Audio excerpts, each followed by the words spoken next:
Hey guys, how you doing? jpsarrireviews here.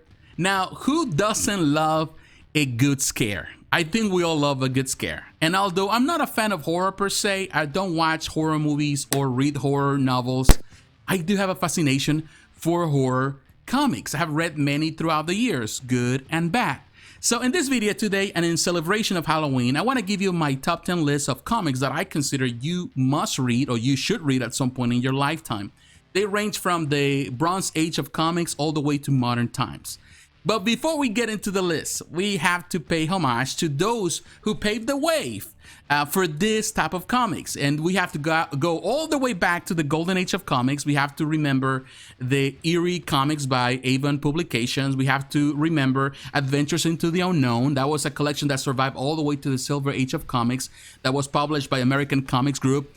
And we cannot forget EC Comics, you know, Tales of the Crypt, the Vault of Horror, and also the Haunt of Fear.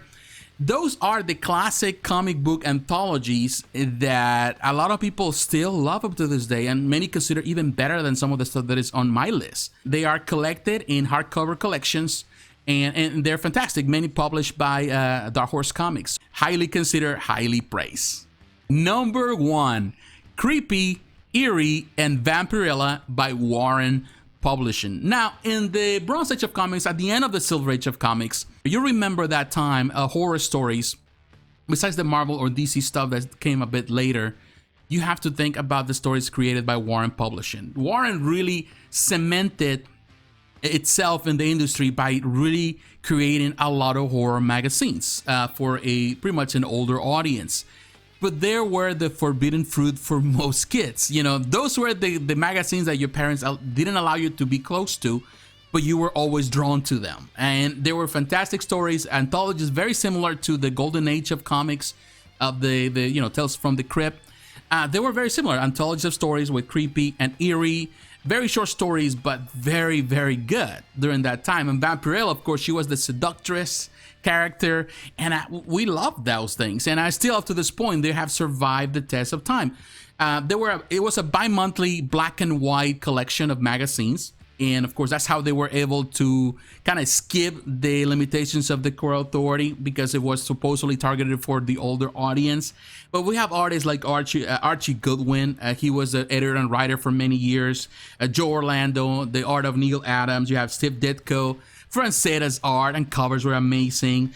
John Severin, Wally Wood, Carmine Infantino, Alfredo Alcala definitely started there as well. You got Billy Graham, fantastic art. Gene Colan, Luis Bermejo, Don McGregor was a writer there for many years and did fantastic stuff. And who can forget what many consider the ultimate artist for Vampirella, Jose Pepe Gonzalez. You know, and of course there were a lot of Spanish artists in the 70s that were involved in Vampirella and Creepy and Eerie. And you can find many of the stories nowadays. They're easily available. You have Creepy Archives 1 to 29.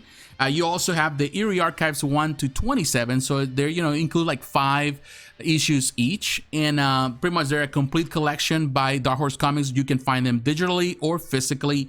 And the Vampirella Archives, the 1 to 15, that includes all the early stuff, and that's produced by Dynamite Entertainment. Number 2, House of Mystery and House of Secrets by DC Comics. They started in the golden age of comics. During the Silver Age of comics, they went into different routes, more into the sci-fi stuff, you know, because they were controlled by the Court Authority, so they have to deviate a little bit. But at the end of the Silver Age and through the Bronze Age of comics, they pushed back and they really created some really fantastic stories, and they set the foundation for many characters that now we celebrate in horror comics. During this time, of course, we have so many great artists. You have Joe Orlando there. You got Bernie Wrightson, Kurt Swan, Neil Adams, Gil Kane, Rick Buckler, Alfredo Alcala, Steve Ditko. Jack Kirby also was involved in there. Wally Wood, Michael Kaluta. So many people that actually were also working for Warren Publishing. They also were working at DC. There were a lot of great stories there. The introduction of characters like the Swamp Thing on issue 92 on the pretty much of the House of Secrets, and it's a famous cover because actually Louise Simonson, she was very young, she was the model in the cover.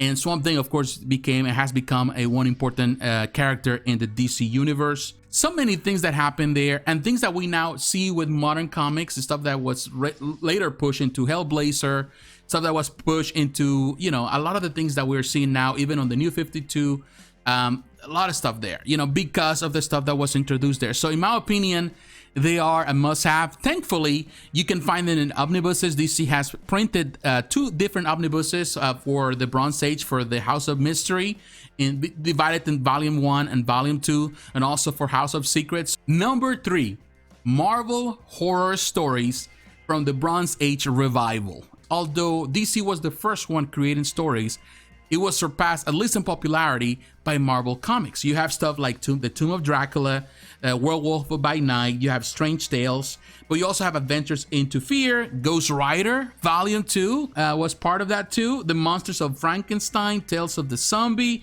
The Man-Thing, all that stuff really was created during the Bronze Age of comics. And very terrific stuff. You know, you have Jerry Conway, Archie Goodwin, Marv Wolfman. He was very well known because of that. Gene Colan did a lot of the pencils there. Tom Palmer, Gil Kane. You also have other artists like Mike Pluck, who did a lot of stuff during that time. Len Wein. So you have so many great artists. And there was the introduction of many great characters that now we respect, like Blade was introduced in Tomb of Dracula. You know, you also have Moon Knight that was introduced during Werewolf by Night. So you have all these characters that were introduced and are so vital in the Marvel universe. They were fantastic stories. You know, of course, there's many different stories that Marvel was producing, so it's hard to really collect it all, but thankfully, Marvel has been able, or, you know, gracious to really produce certain omnibuses. Particularly, you have the Tomb of Dracula 1 and 2 omnibuses. Those are out of print, but you can find them. Those are great stories, fantastic art. But also you have the Marvel Horror and Marvel Horror Lives Again. This is the newest omnibus. Number 4, The Swamp Thing by Alan Moore. Now, the Swamp Thing, as I mentioned earlier, was introduced in the House of Secrets, and the character kind of lingered a little bit here and there, written by different writers, particularly David Michelinie, in different story arcs and different storylines in different comics throughout DC, until it found its own book written by Martin Pasco. And the book wasn't popular until on issue 20 it was taken over by a newcomer to American comics, Alan Moore. And Alan Moore really changed the whole concept of the story all the way until issue 64 and really made it a very iconic, popular character. It really reformatted the whole origin story. Went back to the roots, the horror roots of DC, and definitely really redefined the character in the way it is, you know, conceived nowadays, and is still respected up to this day. Thankfully, we have the Absolutes Volume 1 and 2. The number 2 is the newest one that just came out, and they collect beautifully pretty much all the art that is included in this run. We will need another Absolute Volume 3 to finish the entire run, but definitely if you are into the Swamp Thing, you love Alan Moore, then you need to get those in your collection. Number 5, Hellblazer by DC Comics. Now, if there was another thing that came out of the Swamp Thing that a lot of people love and praise, it was the introduction of John Constantine.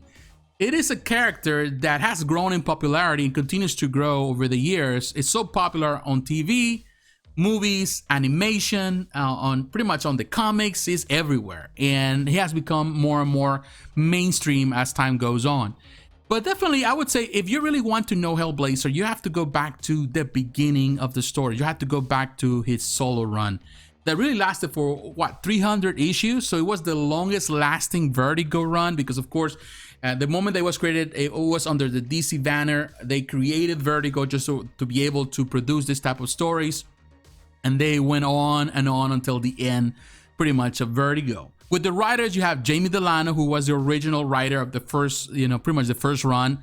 Fantastic writer. I think a lot of people love his stuff. Then you have Garth Ennis. There was the introduction of Garth Ennis into American comics. And of course, later on, he went into create Preacher and all the stuff that he's famous for nowadays.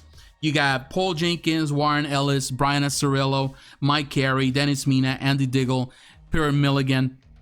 And also you have some participation from Grant Morrison, Neil Gaiman, John Smith, Eddie Campbell, Darko Macon, and so on, and so many great artists as well.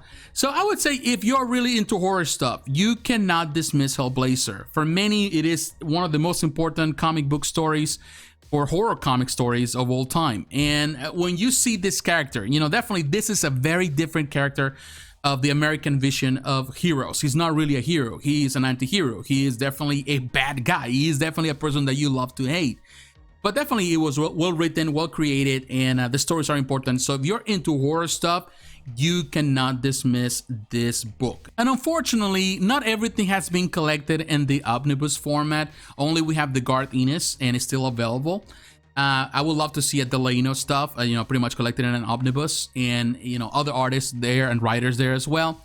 But thankfully, we have the single issues, and we also have the volumes collected in digital format. Also, you can find it in a trade paperback format. There's up to 23 volumes, and that's a fantastic way to read the entire saga of the Hellblazer. Number 6, The Sandman by DC Comics and Vertigo. Now, if I don't include The Sandman here, then people are gonna be upset with me. Now, some people might not consider even The Sandman a horror story because it has more fantasy elements, but if you look at the story at the beginning of the story, it was more horror oriented. And the foundation was based on horror characters that, you know, were introduced by Jack Kirby, Joe Simon during the golden age of comics. So Neil Gaiman, the writer, took a lot of inspiration from that and set that foundation. And it is an important story. It was one of the, I would say, best stories from Vertigo. I'll be honest with you, I'm not such a fan of it, but, you know, I can understand its literary value. It's a story that you have to read at some point in your lifetime if you're a comic book reader. If you really love the DC stuff, definitely you have to read it at some point. Now, it is collected in many, many formats. You know, you have 3 different omnibuses. They're sometimes hard to come by. You have 11 trade paperbacks. You have 7 absolutes. You had 1 box set. And also you have other stories like Overture that were actually separate stories that were pretty much derived from the main story. You have collections from for that as well. So yeah, there's so many ways that you can read this. I would say just do it. Just do it.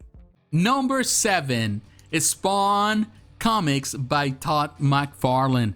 I will tell you this. I am a fan of the 90s. You know, although I grew up during the 80s, you know, I read comics from the 70s. The 90s were interesting, you know, not the best comics in the world, but they were fascinating, you know, the energy that was there.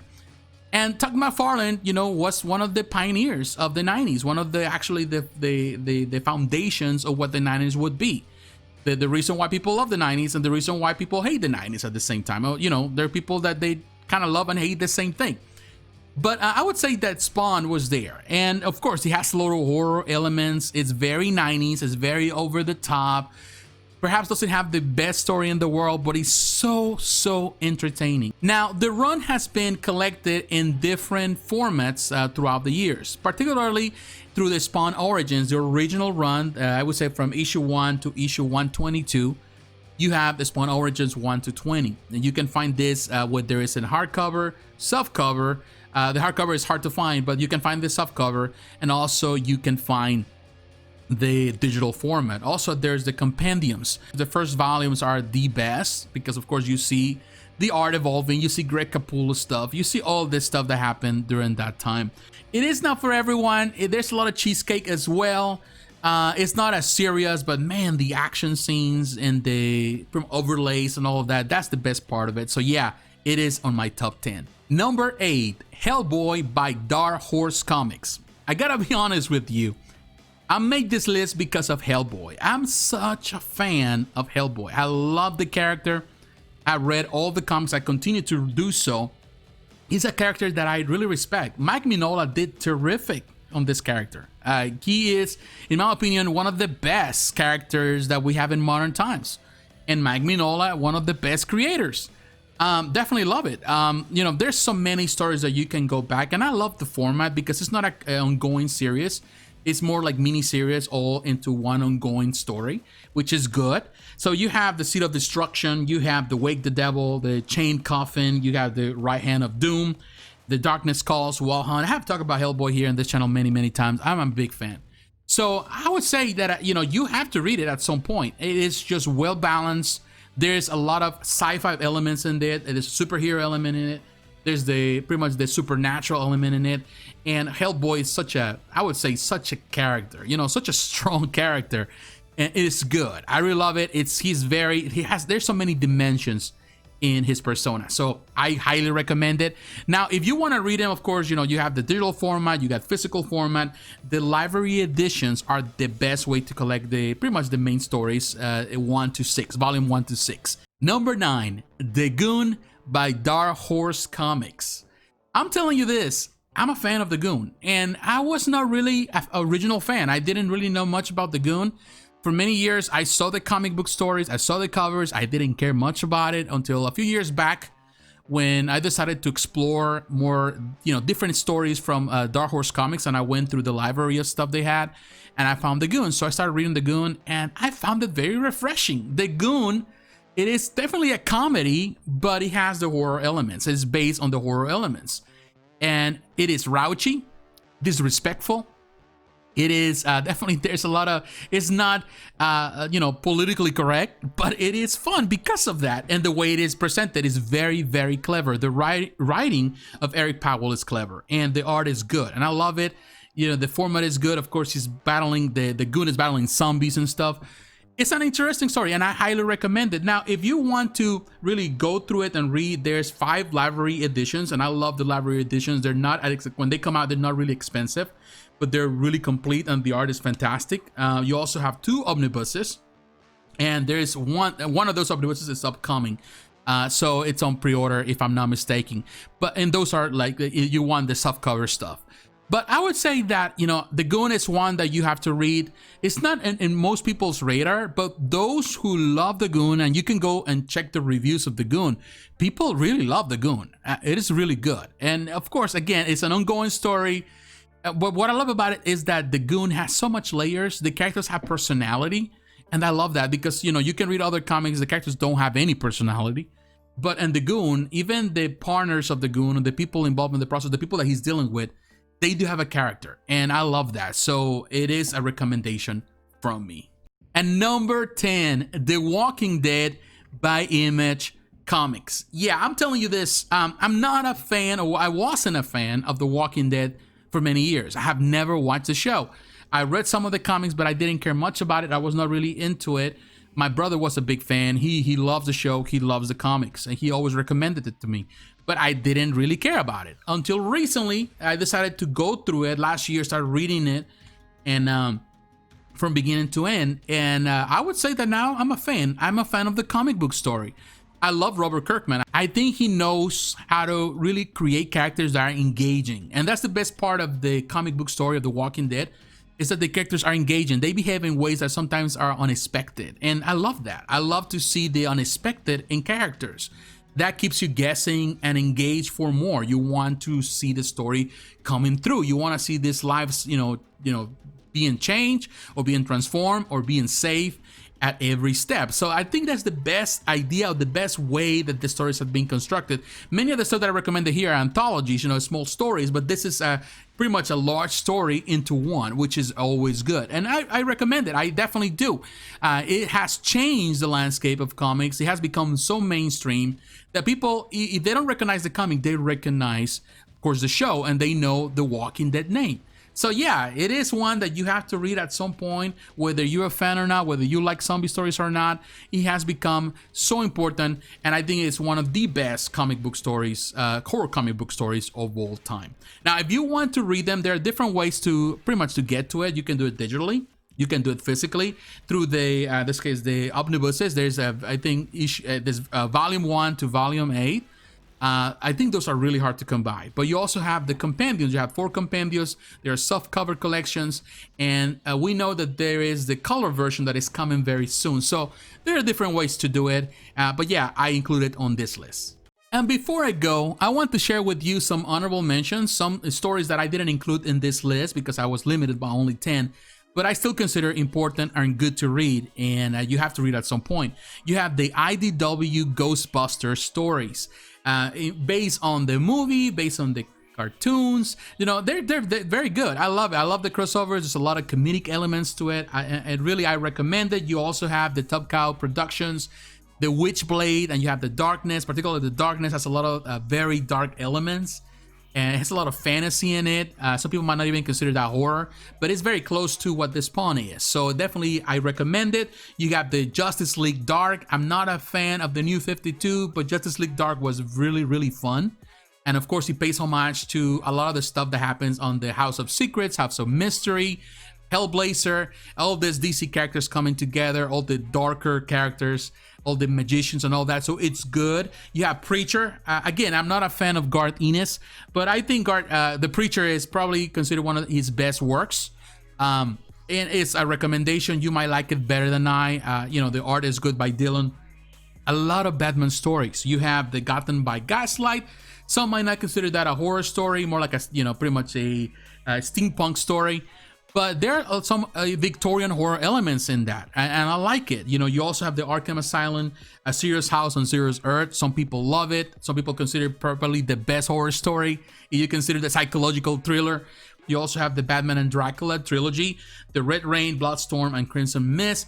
Of course, Batman becomes pretty much a vampire. Those are great stories. I would say, and there are many stories throughout the years from Batman that are pretty much based on horror, and I like that. So I would say that this list that I compiled today for you is not, I would say, the ultimate list. It is up to you to decide what you want to choose. There's so many stories, so many horror stuff that you might be a fan of. I'm not a fan of, but I really like this and I recommend it. And at some point you have to read them. I try to include a lot of stuff that also was the foundation for other stories and newer stories, other stuff that we are seeing nowadays.